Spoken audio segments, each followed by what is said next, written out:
కర్నూలు జిల్లా గాజులదిన్నె ప్రాజెక్టుకు వరద పోటెత్తింది. గోనెగండ్ల మండలంలోని గాజులదిన్నె ప్రాజెక్టుకు భారీగా వరద నీరు చేరుతోంది.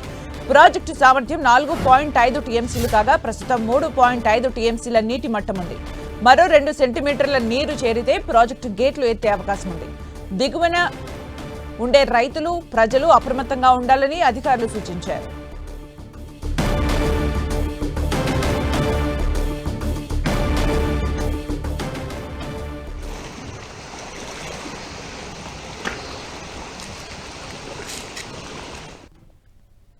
కర్నూలు జిల్లా మంత్రాలయం మండలంలో భారీ వర్షాలు కురుస్తున్నాయి. వర్షాలకు వాగులు వంకలు పొంగి పొర్లుతున్నాయి.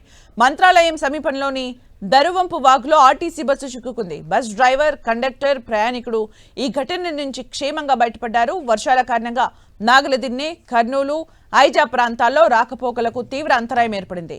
గ్రామీణ ప్రాంతాల్లోని విద్యార్థుల కోసం బస్సు వెళ్తుండగా వాగులో చిక్కుకుంది.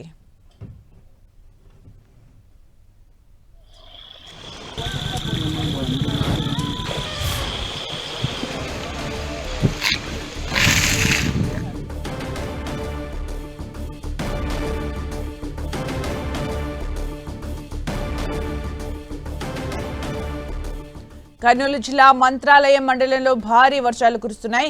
వర్షాలకు వాగులు వంకలు పొంగి పొర్లుతున్నాయి. మంత్రాలయం సమీపంలోని దరువంపు వాగులో ఆర్టీసీ బస్సు చిక్కుకుంది. బస్ డ్రైవర్, కండక్టర్, ప్రయాణికుడు ఈ ఘటన నుంచి క్షేమంగా బయటపడ్డారు. వర్షాల కారణంగా నాగలదిన్నె, కర్నూలు, ఐజా ప్రాంతాల్లో రాకపోకలకు తీవ్ర అంతరాయం ఏర్పడింది. గ్రామీణ ప్రాంతాల్లోని విద్యార్థుల కోసం బస్సు వెళ్తుండగా వాగులో చిక్కుకుంది.